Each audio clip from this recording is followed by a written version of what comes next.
नमस्कार, बहुत स्वागत है आपका एशियन न्यूज की खास पेशकश स्टॉक पे टॉक देख रहे हैं आप और मैं हूं आपके साथ अमनदीप।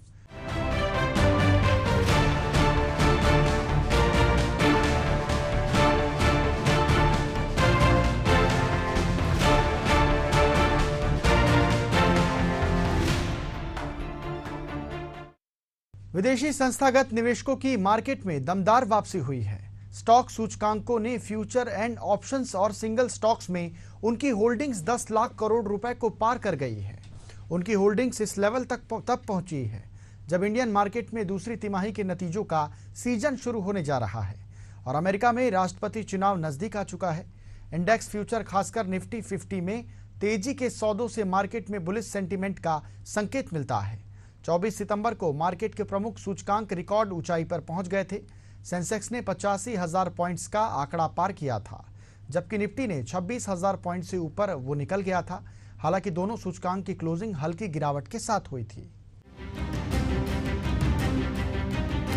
एक्सपर्ट्स का कहना है कि विदेशी संस्थागत निवेशक का रुख इंडियन मार्केट को लेकर काफी पॉजिटिव है, लेकिन निवेशकों को उतार चढ़ाव और संभावित गिरावट के लिए तैयार रहना चाहिए। अगले कुछ हफ्ते मार्केट के लिए काफी अहम साबित होंगे। मशहूर डेरिवेटिव ट्रेडर दिनेश नागपाल ने बताया कि एफआईआई ने हर एक पुट ऑप्शन लॉन्ग पर 1.11 कॉल ऑप्शन लॉन्ग किया है। इसे आमतौर पर शॉर्ट टर्म के लिए उनके बुलिश स्टैंड के लेग के रूप में देखा जा रहा है।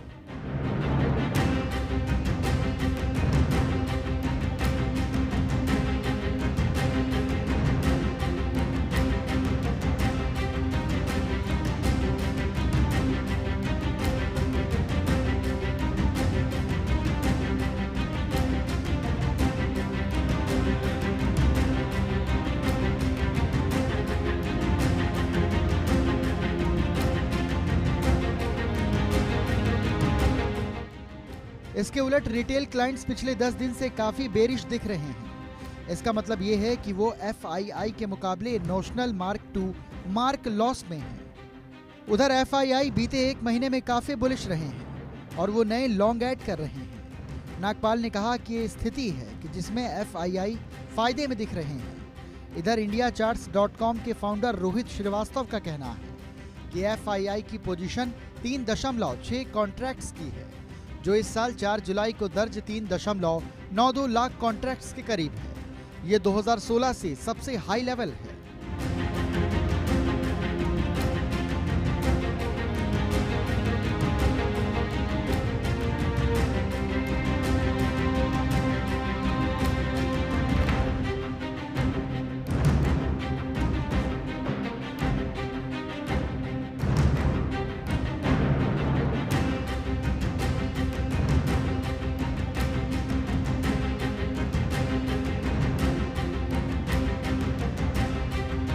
उन्होंने कहा कि ऐतिहासिक रूप से मार्केट के टॉप करीब 1.9 लाख कॉन्ट्रैक्ट्स पर रहे हैं। इसका मतलब ये है कि एफआईआई की अभी की पोजीशन बहुत ज्यादा है। ये इस बात का संकेत है कि इंडियन मार्केट को लेकर एफआईआई का आउटलुक काफी पॉजिटिव है, लेकिन इस तरह के बुलिशन से सावधानी की जरूरत है। निफ्टी के अगले मामले में बेरिश की फेज की शुरुआत हो सकती है।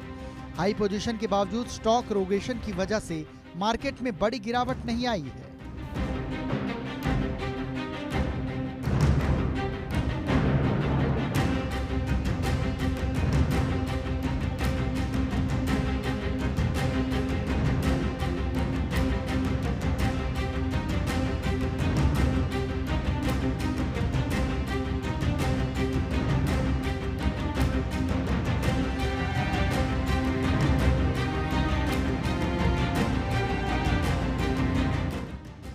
महीने का अंत करीब आने के साथ फ्यूचर और ऑप्शंस की एक्चुअल पोजीशन को लेकर तस्वीर साफ होगी। खासकर गुरुवार को मार्केट क्लोजिंग के बाद इसका पता चलेगा, क्योंकि उस दिन एफ&ओ की मंथली एक्सपायरी है। इससे पता चलेगा कि इन्वेस्टर्स अपने पोजीशन को रोल ओवर करते हैं या अपनी पोजीशन खत्म करते हैं। अगर लॉन्ग रोल ओवर किए जाते हैं तो मार्केट पर दबाव बढ़ सकता है। जीरोधा का प्रॉफिट 62% बढ़ा है। कंपनी का प्रॉफिट फाइनेंशियल ईयर 2023-24 में 62% बढ़कर 4700 करोड़ रुपए पहुंच गया। ब्रोकरेज फर्म ने 25 सितंबर को यह बताया कि इस दौरान कंपनी का रेवेन्यू 21% बढ़कर 8,320 करोड़ रुपए रहा। कंपनी के सीईओ नितिन कामत ने कहा कि हमने शानदार फाइनेंशियल ट्रैक रिकॉर्ड को जारी रखा है। रेवेन्यू और प्रॉफिट दोनों ही लिहाज से फाइनेंशियल ईयर 2023-24 जबरदस्त रहा। कंपनी के सीईओ ने कहा कि इस प्रॉफिट में 1000 करोड़ रुपए का अनरियलाइज्ड गेन शामिल नहीं है। यह हमारे फाइनेंशियल में दिखेगा। जीरोधा देश की सबसे बड़ी डिस्काउंट ब्रोकर फर्म है। कंपनी ने जितना प्रॉफिट कमाया है उससे पता चलता है कि उसका ऑपरेटिंग मार्जिन 57% है।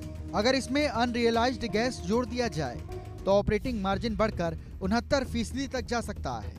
इसकी तुलना दुनिया की दिग्गज कंपनियों के ऑपरेटिंग मार्जिन से की जा सकती है।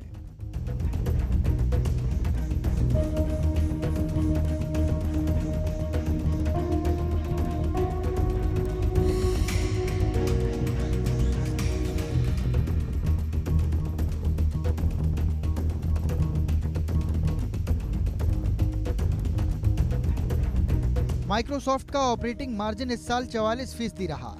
एप्पल का मार्जिन 29%, गूगल का मार्जिन 31%, अमेजॉन वेब सीरीज का मार्जिन 37% था। दुनिया की दिग्गज चिप बनाने वाली कंपनी एनवीडिया का ऑपरेटिंग मार्जिन 64% था। अनरियलाइज्ड गेन्स का मतलब उस प्रॉफिट में है जो जीरोधा को अपने निवेश पर होगा। जीरोधा ने बतौर कंपनी गोल्ड और शेयरों में निवेश किया है। कामस ने कहा कि पिछले 3 सालों के प्रॉफिट को देखा जाए तो कंपनी का नेटवर्थ इसके कस्टमर फंड्स का करीब 40% है। उन्होंने कहा कि हमें ट्रेडिंग के लिहाज से सुरक्षित ब्रोकिंग फर्म बनाता है।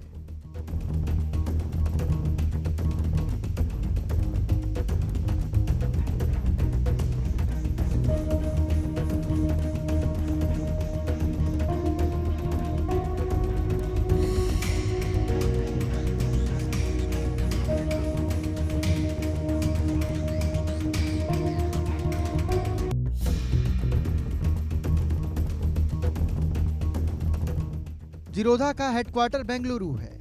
इस ब्रोकरेज फर्म ने फाइनेंशियल ईयर 2023 में 6,875 करोड़ का रेवेन्यू और 2,907 करोड़ रुपए का प्रॉफिट कमाया था। कंपनी के एक्टिव क्लाइंट्स की संख्या इस साल अगस्त में 79 लाख थी। हालांकि कुछ दूसरी ब्रोकरेज फर्म की क्लाइंट्स की संख्या कम है। एनएससी के डेटा के मुताबिक ग्रो के एक्टिव क्लाइंट्स की संख्या 1.2 करोड़ थी।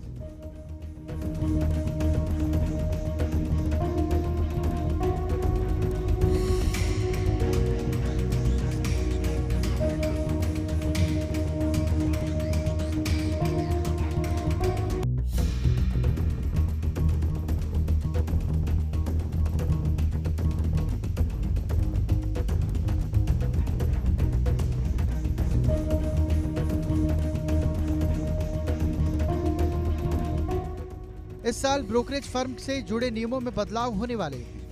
इससे जीरोधा के फाइनेंशियल ईयर 2025 के प्रॉफिट पर असर पड़ सकता है।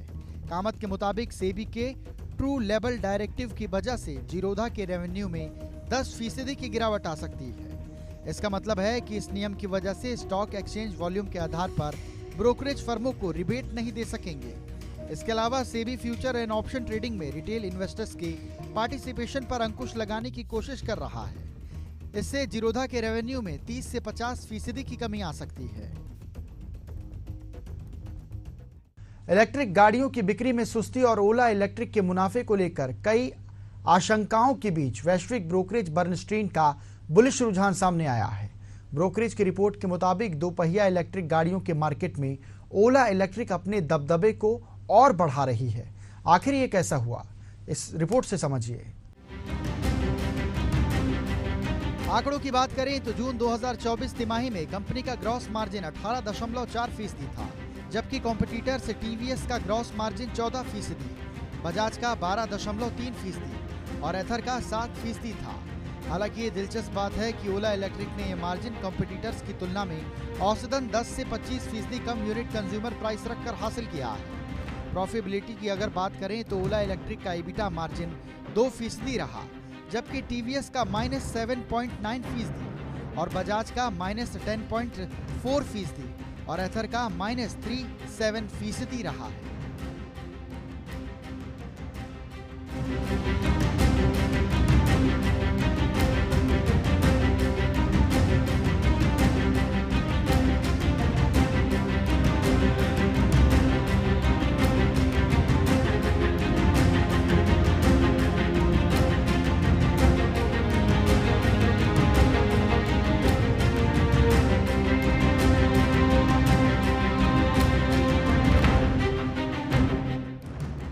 बर्नस्टीन के मुताबिक ओला इलेक्ट्रिक का आक्रामक तरीके से स्थानीयकरण और वर्टिकल इंटीग्रेशन की स्ट्रेटेजी के साथ direct to consumer business model ने इसे फायदा पहुंचाया।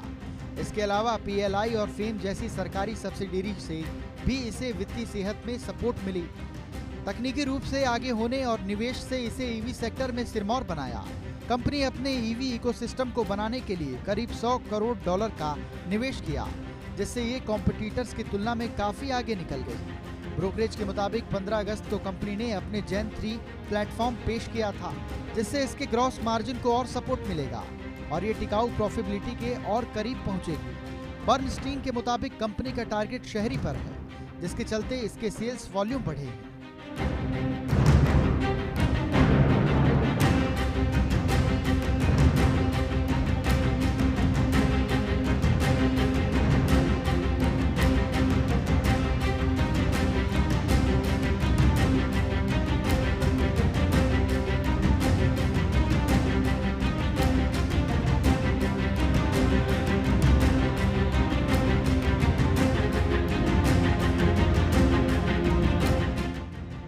सिर्फ बर्नस्टीन ही नहीं, गोल्डमैन सैक्स और बैंक ऑफ अमेरिका ने भी हाल ही में कंपनी पर खरीदारी की रेटिंग के साथ कवरेज शुरू की। गोल्डमैन सैक्स का अनुमान है कि ओला इलेक्ट्रिक फाइनेंशियल ईयर 2027 तक ईबिटा ब्रेक इवन हासिल कर लेगा, जबकि फाइनेंशियल ईयर 2024 से फाइनेंशियल ईयर 2030 तक इसका रेवेन्यू सालाना 40% के चक्रवृद्धि दर के पार हो जाएगा और वित्त वर्ष 2030 तक फ्री कैश फ्लो इवन पर पहुंच जाएगा। बोफा इसे लॉन्ग टर्म इन्वेस्टमेंट के लिए मजबूत दांव के रूप में देख रहे हैं। शेयर मार्केट में बुधवार को फ्लैट ओपनिंग के बाद स्टॉक स्पेसिफिक एक्शन बन रहा है। कुछ निवेशकों का ध्यान पीएसयू स्टॉक पर भी दिखाई दिया, जिनमें पिछले दिनों जमकर प्रॉफिट बुकिंग हुई। निवेशक करेक्शन फेज के बाद पीएसयू स्टॉक का रुख करना चाह रहे हैं। फिलहाल जिन पीएसयू स्टॉक की डिमांड बनी हुई है, उनमें भारत इलेक्ट्रॉनिक्स लिमिटेड का नाम सबसे ऊपर है। मार्केट की फ्लैट ओपनिंग पीएसयू की तरफ बढ़ा रुझान बीईएल को लेकर एक्सपर्ट जो हैं वो बुलिश नजर आ रहे हैं। भारत इलेक्ट्रॉनिक्स लिमिटेड के शेयर क्लोजिंग बेसिस पर 290 रुपए के लेवल पार कर चुके हैं, जिसके बाद स्टॉक में बाइंग सेंटिमेंट्स बढ़ गए हैं। ट्रेंड लाइन पर 19 एनालिस्ट ब्रोकरेज हाउस स्टॉक को खरीदने की सलाह दे रहे हैं, जिसका एवरेज टारगेट 340 रुपए निकल रहा है, यानी स्टॉक में 16% का इमीडिएट अपसाइड पोटेंशियल दिख रहा है।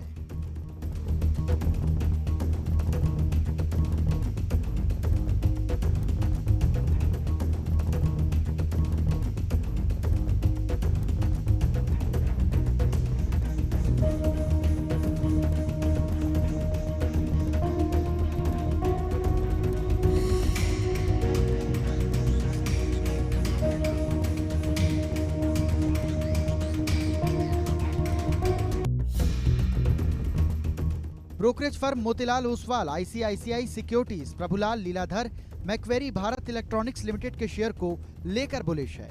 ब्रोकरेज फर्म ने कहा कि सरकारी स्वामित्व वाली ये कंपनी वित्त वर्ष 2025 के लिए सही दिशा में आगे बढ़ रही है। ब्रोकरेज हाउस की नजरें H2 ऑर्डर इनफ्लो पर है।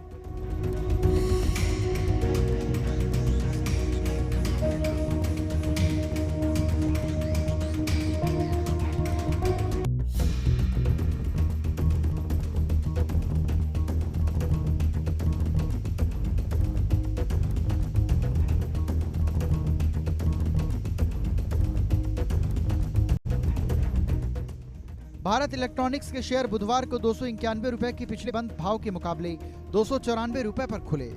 सुबह पीएसयू कंपनी के शेयर 0.87% की तेजी के साथ 294 रुपए पर आ गए। इस दौरान 18.10 लाख से ज्यादा इक्विटी शेयरों का कारोबार हुआ। कंपनी का कुल मार्केट कैप 2,15,163 करोड़ रुपए है।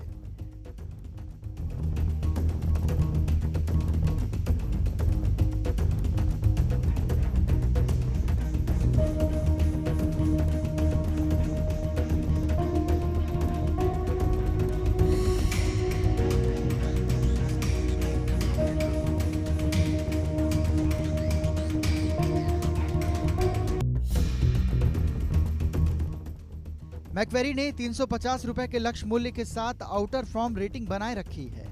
ब्रोकरेज फर्म ने कहा कि अब तक वाईटीडी ऑर्डर इनफ्लो में कमी आई है, लेकिन यह चिंता का विषय नहीं है। इसने ये भी कहा कि BEL financial year 2025 pipeline order में 70 से 80% सिंगल ट्रेडर ऑर्डर है, जो पिछले 7-8 वर्षों में BEL द्वारा इन प्रोजेक्ट के लिए किए गए स्पेसिफिक R&D प्रयासों को देखते हुए है।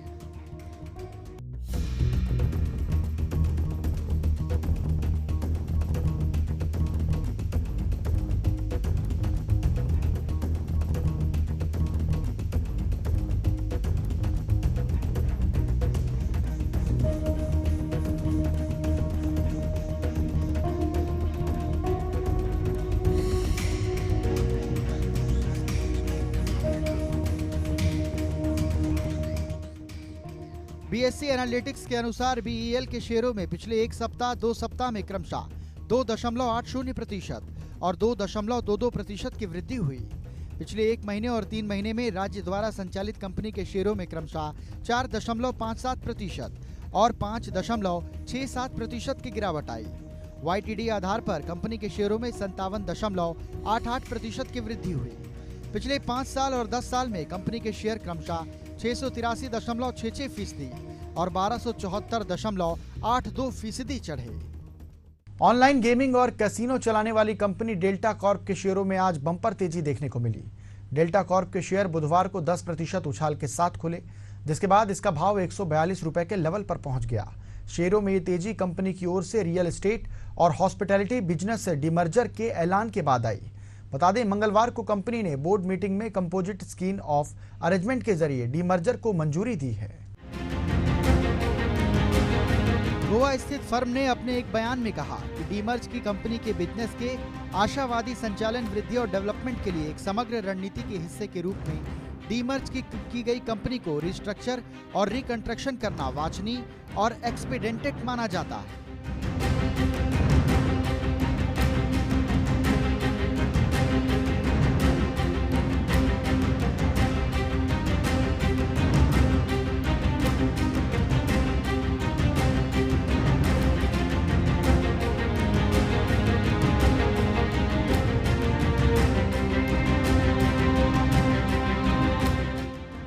बता दें, इस कॉर्पोरेट एक्शन के बाद 2 अलग-अलग लिस्टेड कंपनियां बनाई जाएंगी।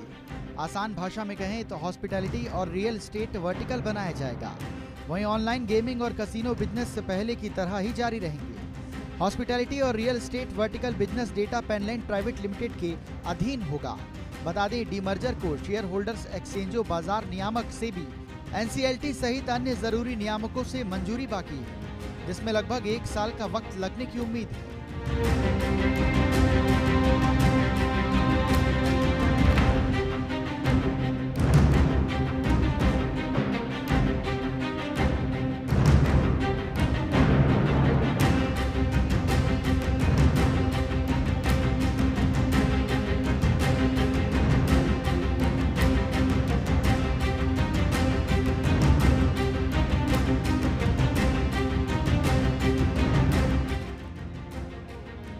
गौरतलब है कि बीते साल जुलाई महीने में डेल्टा ग्रुप के शेयरों में लगातार गिरावट आई थी। इस दौरान इसमें 30% से अधिक की गिरावट दर्ज की जा चुकी है।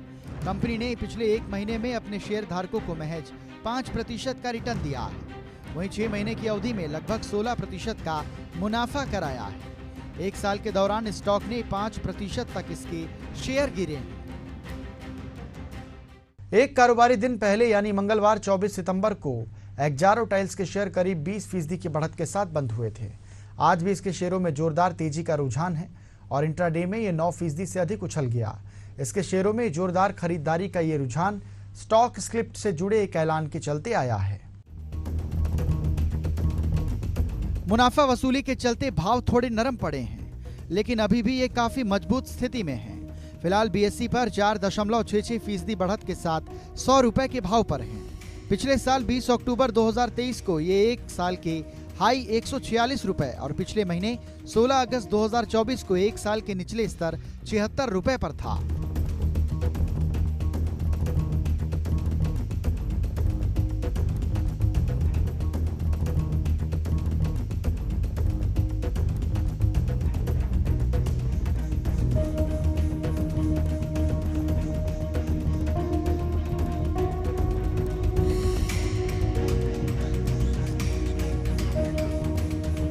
एक्सारो टाइल्स ने मंगलवार को ऐलान किया था कि 14 अक्टूबर को बोर्ड की बैठक में शेयरों के स्लिप पर ऐलान होगा। अभी तक कंपनी ने कभी ना तो शेयर स्लिप किया है और ना ही बोनस शेयर बांटा है। इसके शेयर घरेलू मार्केट में करीब 3 साल पहले 16 अगस्त 2021 को लिस्ट हुए थे।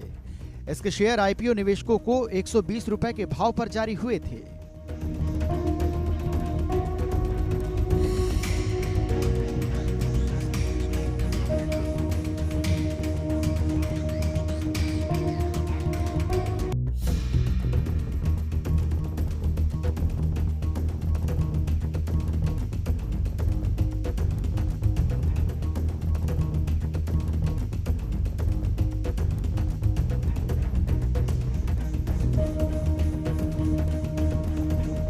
एक्सचेंजों पर मौजूद आंकड़ों के मुताबिक बोफा सिक्योरिटीज यूरोप ने मंगलवार को ब्लॉक डील के जरिए एक्सारो टाइल्स के 6.66 लाख शेयर खरीदे।